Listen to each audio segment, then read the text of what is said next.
Subscriber ஒருத்தர் கால் பண்ணி எனக்கு 1/2 kgல கேரமல் கேக் வேணும், எந்த அக்கேஷனும் இல்லை, சும்மா சாப்பிடத்தான் அப்படின்னு சொல்லி சொன்னாங்க.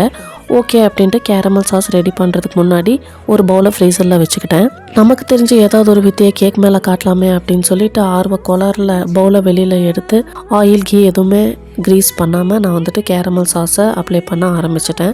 அதுக்கப்புறம் தான் ஞாபகம் வந்துச்சுட்டு இது எப்படியும் இது கலந்து வராதே அப்படின்னு சொல்லி அதுக்குள்ளே எவ்வளோ கெட்டி ஆயிடுச்சுன்னு பாருங்கள். கூடவே கொஞ்சம் whipping cream and butter add பண்ணி சாஸ் ரெடி பண்ணிக்கிட்டேன். அதுக்குள்ளே கேக்கும் ரெடி ஆயிடுச்சு. இப்போ நம்ம பண்ண சிறப்பை கொஞ்சம் மில்கில் ஆட் பண்ணி கேக்கில் சோக் பண்ணி எடுத்தாச்சு. க்ரீம் அண்ட் கேரமல் சாஸ் இதே மாதிரி போட்டு 3 லேயருக்கும் எடுத்துட்டேன். எப்படியும் இது வெளியில் வராதுன்னு தெரியும். அதனால் நான் பண்ண கேரமல் சாஸையே கொஞ்சமாக க்ரீமில் ஆட் பண்ணி டிசைனை போட்டாச்சு. ஒரு சைட் ஃபுல்லாக கேரமல் சாஸ் போட்டு சுகர் பால்ஸையும் போட்டு கேக்கை கம்ப்ளீட் பண்ணியாச்சு. உடுமல்பேட் ஏரியாவில் கேக் ஆர்டர்ஸ் கொடுக்கணும்னு நினச்சிங்கன்னா கீழே தெரியிற நம்பருக்கு வாட்ஸ்அப் பண்ணுங்கள். வீடியோ பிடிச்சிருந்தா லைக், ஷேர் அண்ட் சப்ஸ்கிரைப் பண்ணிவிட்டு கஸ்டமர் கொடுத்த ஃபீட்பேக்கையும் பார்த்து தெரிஞ்சுக்கோங்க.